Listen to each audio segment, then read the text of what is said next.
ዛሬ የምንገኘው በምስራቅ ሐረርጌ ዞን ውስጥ ነው።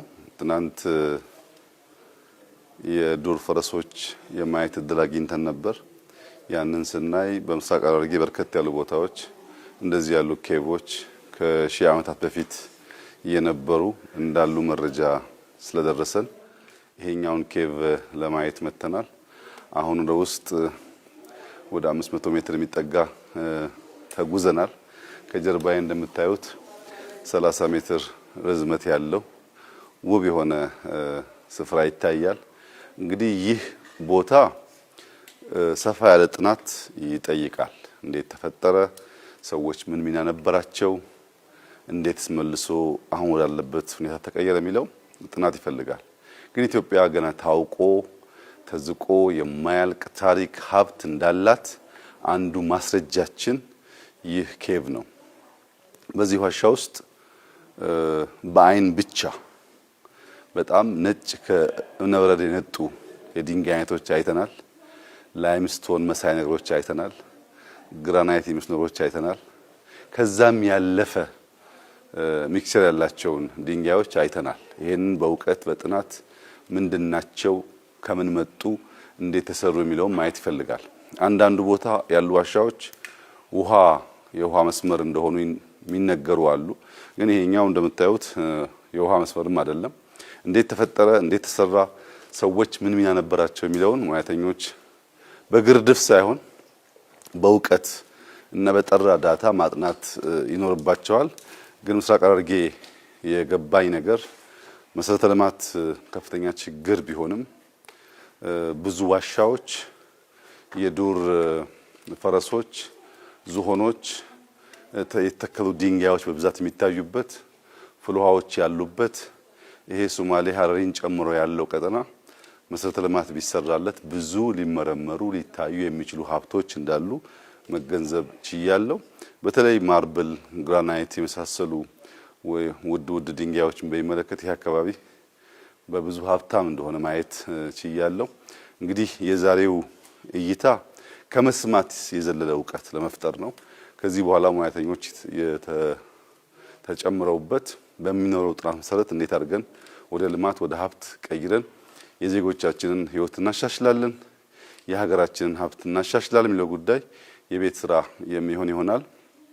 ትናንት በሐረሪ ክልል የነበረን ቆይታ እጅግ አመርቂ ነበር ማለት ይቻላል። ጀጎልን አይተናል። ጀጎል አምና ካየነው በእጅጉ ተሻሽሏል፣ በእጅጉ አምሯል። ለማየት ለሚሹ ሰዎች የተሻለ ስፍራ ሆኖ ተሰርቷል።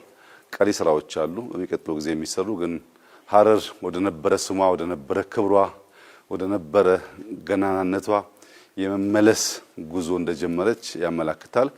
የሐረሪ ህዝብ፣ የሐረር ከተማ ህዝብ ከተማውን ለመቀየር ለማስተካከል የተለየ ሀብት ኖሮት ሳይሆን የተለየ እውቀት ኖሮት ሳይሆን ሀገሬ መቀየር አለባት፣ ስሟ ክብሯ መመለስ አለበት በሚል እምነትና ሐሳቤ በመነሳሳት ከክልሉ መንግስት ጋር በመሆን ሐረሪን በእጅጉ እያስዋቡ ይገኛሉ።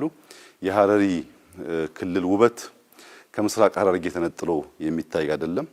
በጋራ የሚኖሩ ህዝቦች፣ የተዋለዱ ህዝቦች ናቸው።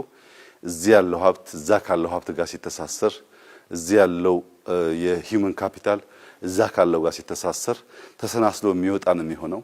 እስከ ሶማሌ ክልል ይቀጥላል። ጅጅጋ ከዚህ በቅርብ ርቀት ያለ ቦታ ነው። ሸበሌ የሚባለውን ፍልውሃ አካባቢ ማልማት ስንችል ጅጅጋን፣ ሐረርን፣ ምስራቅ ሐረርጌን እዛ ማል ያሉ ሀብቶችን ደምሮ ለማንሳት በእጅጉ የሚያግዝ ይሆናል። እንግዲህ አቅም በፈቀደ መጠን እየታየ እየተጠና የሚሰራ ይሆናል። ዛሬ ባየሁት ነገር አሁንም ኢትዮጵያን አውቀን እንዳልጨረስን፣ አሁንም ሀብታችን ተዝቆ እንደማያልቅ፣ ብዙ መማር፣ ብዙ መድከም፣ ብዙ መጓዝ፣ ብዙ ሰርፍ ማድረግ፣ ብዙ ኤክስፕሎር ማድረግ እንዳለብን የሚያመላክት ጉዳይ ነው። ብዙዎቻችን ሀገራችን ሳናቅ የሀገራችንን በቂ መረጃ ሳይኖረን በሰው መረጃ ተንተርሰን በሰው ዳታ ተንተርሰን የምናወጣቸው ፖሊሲዎች የምናወጣቸው ስትራቴጂዎች የተሟላ ለውጥ ሊያመጡ አይችሉም።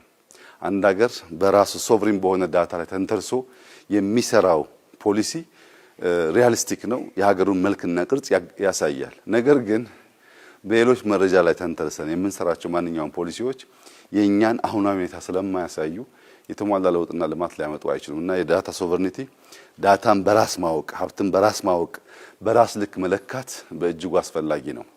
አንድ ሀገር የራሱን ሀብት የራሱን የተፈጥሮ ጸጋ በራሱ ማየትና መለየት ሲችል ልክ መስታወት እንደማየት ነው። አንድ ሰው መስታወት ሲያይ በተቃራኒ ቦታ የሚመለከተው ነገር ሙሉ ቅርጹ ምልክቱን ነው። ነገር ግን ከሌሎች ዳታ ስንወስድ መስታወት ሳይሆን እንደተቀባ ቀለም ነው። አንድ ሰው የፈለገበት ጥቁር ከቀባ ጥቁር ቀለም ይታያል፣ ነጭ ቢቀባ ነጭ ቀለም ይታያል፣ አረንጓዴ ቢቀባ አረንጓዴ ቀለም ይታያል። ያ የተቀባው ነገር ከጀርባው ያለ ማንነቱ እሱ ላይሆን ይችላል። ከውጭ የሚነገረን የተቀባ ቀለም ነው። እውነተኛ የኛ ዳታ፣ እውነተኛ የኛ ሀብት፣ እውነተኛ የኛ ታሪክ አይደለም። እውነተኛው የኛ ታሪክ እኛ በተገለጠ አይን በበራ አእምሮ ስናይ እንደ መስታወት ሪፍሌክት የሚያደርገው ብቻ ነው። ያ እንዲሆን ደግሞ አዋቂዎች፣ ምሁራን፣ ሀገር ወዳድ ዜጎች እንዲህ ባለው ስፍራ በመድከም በመሄድ ሀገራቸውን ማወቅ የሀገራቸውን ሀብት በትክክለኛው መንገድ ማጥናት ያስፈልጋል። አሁን ኢትዮጵያ ውስጥ ያለው ችግር ይህንን ኬቭ በሚመለከት መረጃ ብፈልግ ኤክስ ወይም ዋይ ሀገር እንዳለው ነው የሚባለው። ኤክስ ወይ ዋይ ሀገር ባሻው መንገድ የሰራው ትርክት የቀባው ቀለም የኢትዮጵያን ገጽ አያሳይም። ኢትዮጵያውያን በራሳችን ሀብታችንን ልካችንን አውቀን በእኛ መንገድ መግለጥ የማንችል ከሆነ ሰዎች የእኛን ልክ በሚፈልጉት መንገድ እንጂ እኛ በሆነው መንገድ ይገልጣሉ ማሰብ የዋህነት ነው እና ይሄ በጣም ሲቪሊቲ ያለበት ኤንሸንት የሰው ልጅ መገኛ በጥንት ዘመን ብዙ ታሪክ የተሰራበት ሀገር መሆኑን ያመላክታል። ይሄ አሁን ያለንበት ቦታ ከባሌ 2 ወረዳ ገደማ ቢርቅ ነው፣ የተቀራረበ ነው።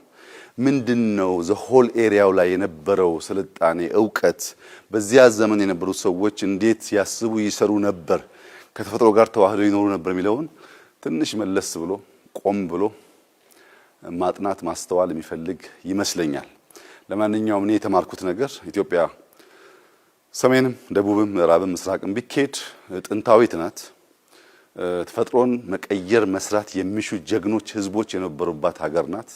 ኢትዮጵያ ሀያል የነበረች ሀገር ናት። ትልቅ ሀገር ናት። ያ ቢሸፈን ቢቀባ ቢቀበር በተሟላ መንገድ ሊጠፋ አልቻለም። ቅሪቶች አሁንም ይታያሉ። እነዚህን ቅሪቶች አይቶ አቧራ አራግፎ የነበረው ቅርጻችን፣ አቋማችን፣ ቁመናችን ለመያዝ በትብብር በመደመር በማስተዋል ወደ ውስጥ በማየት መቆም ያለብን ጊዜ አሁን ይመስለኛል። እኔ ብዙ ተምሬበታለሁ። እንግዲህ መማር የሚፈልጉ ሰዎች